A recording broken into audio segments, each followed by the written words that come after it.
Welcome back. CM ఫోటోల వివాదం, SIT దర్యాప్తుకి ఆదేశం. ఇప్పుడు చూసుకుంటా ఉంటే రాజకీయాల్లో విలువలు అనేది పడిపోతున్నాయి.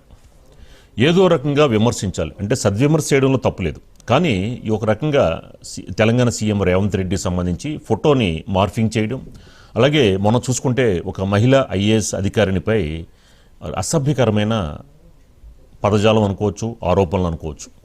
ఒక తెలంగాణలో రాజకీయం అనేది విలువలు అనేది దిగజారిపోతున్నాయని చెప్పి అనుకోవచ్చు. ఎలాగైనా సరే ఏదో రకంగా వీళ్ళని బద్నాం చేయాలి అన్న వేలో భాగంగా ఇందులో చూసుకుంటే రేవంత్ రెడ్డి ఫోటోని ఒక అసభ్యకరంగా మార్ఫింగ్ చేసి ఒక తెలంగాణ సంబంధించి ఒక పబ్లిక్ టీవీ అనే వాట్సాప్ ద్వారా కూడా ఈ యొక్క షేర్ చేశారు అనేది ఇప్పుడు చాలా సంచలనం జరుగుతుంది.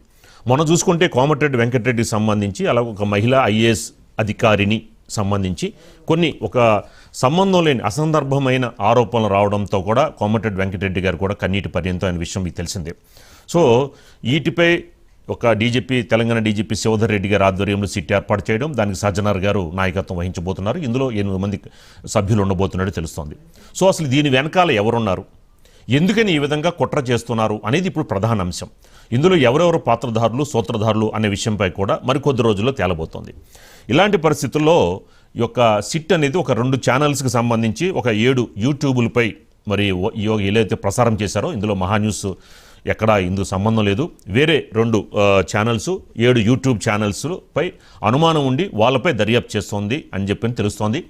మహాన్యూస్ ఛానల్ ఎప్పుడు కూడా ఇలాంటి ఫేక్ వార్తలను ఎప్పుడు కూడా ప్రసారం చేయదు. ఏదైనా సరే నిబద్ధతతో ఒక వాల్యుబుల్ ఉన్న వాటినే సద్విమర్శ అనేది చేస్తుంది మహాన్యూస్. కానీ ఏదైతే ఇలాగా రేవంత్ రెడ్డి ప్రభుత్వానికి సంబంధించి ఆయన ఫోటోలు మార్ఫింగ్ చేయడం, అలాగే ఒక మహిళా అధికారిని సంబంధించి ఒక ఆవిడపై కొన్ని అసభ్యమైన ఆరోపణలు చేయడం చూసుకుంటే ఈ యొక్క తెలంగాణలో ఉన్న కొన్ని ఛానల్స్ అలాగే యూట్యూబ్ ఛానల్స్పై కూడా మరి వాళ్ళు చేసిన వార్తలపై కూడా దర్యాప్తు చేపట్టబోతున్నారు సజ్జనార్ నేతృత్వంలోని సిట్. దీనికి సంబంధించి మనకి మరిన్ని ఇన్ఫర్మేషన్ మా స్పెషల్ కరెస్పాండెంట్ దుర్గేష్ అందిస్తారు. దుర్గేష్, ఏంటి సిట్ దర్యాప్తు ఎలా ఉండబోతోంది, దీని వెనకాల ఎవరు పాత్రధారులు ఎవరు, అసలు ఎందుకని ఈ విధంగా చేయడం, ఏదైతే తెలంగాణ సీఎం రేవంత్ రెడ్డి ఫోటోల మార్ఫింగ్ కానీ మొన్న జరిగిన ఏదైతే కోమటిరెడ్డి వెంకటరెడ్డికి సంబంధించి ఒక మహిళా ఐఏఎస్ అధికారిని సంబంధించి కొన్ని వార్తలు రావడం, ఏంటి వాటిపై ఎలా ఉండబోతుందంట రియాక్షన్? తెలంగాణ రాష్ట్ర వ్యాప్తంగా చూసినట్టయితే సోషల్ మీడియా వైరల్ అవుతున్నటువంటి చాలా మంది కానీ చూసాం. కానీ ఇప్పుడు తెలంగాణ రాష్ట్ర ముఖ్యమంత్రి అయిన రేవంత్ రెడ్డి ఫోటోలను మార్ఫింగ్ చేసి అసభ్యకరమైనటువంటి పదజాలంతో అసభ్యకరమైనటువంటి ఫోటోలు సోషల్ మీడియాలో వైరల్ కావడం జరిగింది, వాట్సాప్ గ్రూప్లలో వైరల్ కావడం జరిగింది.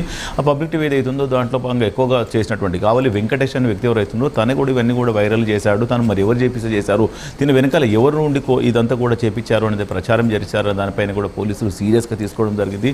వీళ్ళ కాంగ్రెస్ నాయకుడు వెంకటేష్ ఎవరైతే ఉన్నారో వాళ్ళకి సంబంధించినటువంటి వాళ్ళు కూడా ఫిర్యాదు చేస్తే మద్దూర్ అనే పోలీస్ స్టేషన్ కూడా కేసు నమోదు కావడం జరిగింది. మద్దూరులో ఒక కేసులో నమోదు కావడం, హైదరాబాద్ సీసీఎస్లో కూడా మరొక కేసు, ఈ 2 కేసులకు సంబంధించినటువంటి మనం చూస్తాం. అదేవిధంగా నల్గొండ జిల్లాకు సంబంధించినటువంటి ఒక ఐఏఎస్ అధికారిని కూడా సంబంధించినటువంటి చూస్తే మరి సోషల్ మీడియాలో వైరల్ అయినటువంటి పరిస్థితి మనం చూస్తాం. దీంట్లో భాగంగానే శివధర్ రెడ్డి కూడా సీరియస్గా తీసుకోవడం జరిగింది. తెలంగాణ రాష్ట్ర ప్రభుత్వం సీరియస్గా తీసుకొని శివధర్ రెడ్డి ఆధ్వర్యంలోనే హైదరాబాద్ నగర కమిషనర్ సజ్జనార్ ఒక నేతృత్వంలో జరుగుతున్నట్టు ఒక సిట్టు ఏర్పడినది. ఈ సిట్టు కూడా కేవలం ఏదైతే జరిగిందో సోషల్ మీడియాలో వైరల్ కావడం బట్టి కానివ్వండి, తెలంగాణ రాష్ట్ర ప్రభుత్వంలో జరుగుతున్నటువంటి పరిస్థితి ఇదంతా కూడా సోషల్ మీడియాలో ఎవరు వైరల్ చేస్తున్నారు, కేవలం ఒక తెలంగాణ రాష్ట్ర ప్రభుత్వాన్ని అస్థిరపరిచేందుకు కుట్రపూరితంగా చేస్తున్నారా అన్న దానిపైన కూడా క్లారిటీ రావాలంటే వీళ్ళని విచారించాల్సిన పరిస్థితి ఎంతైనా ఉందని చెప్పవచ్చు. అందుకే ప్రత్యేకమైన ఒక సిట్ ఏర్పాటు చేయడం జరిగింది. ఈ సిట్ అంతా కూడా ఆ వాట్సాప్ గ్రూప్లో చేరినటువంటి వాట్సాప్లో చేసినట్టు కానివ్వండి, సోషల్ మీడియాలో వైరల్ చేసినటువంటివన్నీ కావాలి వెంకటేష్ ఎవరు చేశారు, కావాలి వెంకటేష్ ఎవరిచే ప్రభుత్వాలంతో చేశాడు, ఇదంతా కూడా ఎందుకు ఇదంతా ప్రచారం చేశారు దానిపైన సిట్టు అధికారులు కూడా దర్యాప్తు చేస్తున్నట్టు చెప్పొచ్చు. ఇది ఒక 8 మంది ఐపీఎస్ అధికారులు. ఈ ఐపీఎస్ అధికారులు ఎవరైతే ఉన్నారో శ్వేత హైదరాబాద్ నార్త్ జోన్కి సంబంధించినటువంటి జాయింట్ కమిషనర్ కూడా శ్వేత కానివ్వండి, యోగేష్ కానివ్వండి, అదే గౌతమ్ యోగేష్ కానివ్వండి, అరవింద్ బాబు అని, ఆనంద్ బాబు అని, వీళ్ళందరూ కూడా దాదాపుగా 8 మంది ఐపీఎస్ అధికారుల నేతృత్వంలో కూడా సిట్టు ఏర్పాటు చేయడం జరిగింది. సిట్ అంతా కూడా హైదరాబాద్ నగర కమిషనర్ సజ్జనార్ ఆధ్వర్యంలో కూడా మానిటరింగ్ జరుగుతుందని చెప్పొచ్చు. ఎందుకంటే ఆల్రెడీ డీజీపీ శివధర్ రెడ్డి ప్రత్యేకంగా ఏర్పాటు చేసిన సిట్టులో మొత్తం మీద దర్యాప్తు చేస్తారు. ఎందుకంటే ఈ దర్యాప్తుల భాగంగా కేవలము తెలంగాణ రాష్ట్ర ముఖ్యమంత్రిని ఎందుకు టార్గెట్ చేస్తూ ఈ విధంగా కించపరిచే విధంగా చేశారు? ఒక తెలంగాణ రాష్ట్ర ముఖ్యమంత్రిని, తను ఆల్రెడీ తెలంగాణ రాష్ట్ర ముఖ్యమంత్రిని ఎందుకు వీళ్ళు టార్గెట్ చేశారు? ఎవరు టార్గెట్ చేసి వీళ్ళు ఒక చిన్న భిన్నం చేసే ప్రయత్నం చేస్తున్నారు? కేవలం కుట్రదారులు ఎవరు అన్న దానిపైన కూడా కూపిలాగే ప్రయత్నం సిట్టు అధికారులు కూడా భావిస్తున్నారని చెప్పేసి అదంతా కూడా దీని వెనకాల కావలి వెంకటేష్ చేశారు. అంటే కావలి వెంకటేష్కి స్పాన్సర్స్ ఎవరు? ఈ ఫోటోలన్నీ చేయించాలని ఎవరు చేయించారు? ఎవరు ప్రోద్బలంతో చేశాడు? కాంగ్రెస్ ఉన్నటువంటి కుట్రపూరితమైనటువంటి వ్యక్తులు ఎవరైనా ఉన్నటువంటి కోవటలు ఉన్నట్టు చేయించారా, లేకుంటే ఇతర పార్టీలకు ఉన్న వామపక్ష సంబంధించినటువంటి ప్రతిపక్షాలు చేయించారా? తనకు తాను చేశాడు? ఎవరు చేశారు? ఎవరికి కించపరిచి అస్థిరపరిచయం చేస్తారని దానిపైన కూడా సిట్టు అధికారులు దర్యాప్తు చేస్తున్నారని చెప్పుకోవచ్చు. అదే తనకు నోటీసులు కూడా జారీ చేశారు. ఆల్రెడీ హైదరాబాద్ నగర కమిషనరేట్ పరిధిలో ఉన్నటువంటి ఐఏఎస్ అధికారికి సంబంధించినటువంటి కూడా సీఏ గతంలో ఉన్నటువంటి అధికారులు కానివ్వండి, ఇప్పుడు కానీ ఎవరైతే ఉన్నారో గతంలో చూస్తున్నట్టయితే సిట్టుకు ఒక నేతృత్వం వహిస్తున్నటువంటి కూడా చూడవచ్చు. మరి ఇప్పుడు ప్రస్తుతానికి అయితే జేఎస్ రంజన్ కూడా ఐఏఎస్ అధికారి తరఫున కూడా కంప్లైంట్ చేయడం దాన్ని సీసీఎస్ పోలీసులకు ఫిర్యాదు చేశారు. ఈ యొక్క కేసు ఐఏఎస్ అధికారి కానివ్వండి, రేవంత్ రెడ్డికి సంబంధించినటువంటి ఈ కేసులన్నింటినీ కూడా ఒక పురోగతి సాధించారంటే ఖచ్చితంగా ఒక సిటీ ఏర్పాటు చేయాలని చెప్పడం జరిగింది. సిట్టు అధికారులు కేసు నమోదు చేసుకొని దర్యాప్తు చేస్తారు. కొందరు చాలా మంది కూడా నోటీసులు జారీ చేయడం జరిగింది. వాళ్ళ స్టేట్మెంట్ రికార్డ్ చేస్తున్నారు.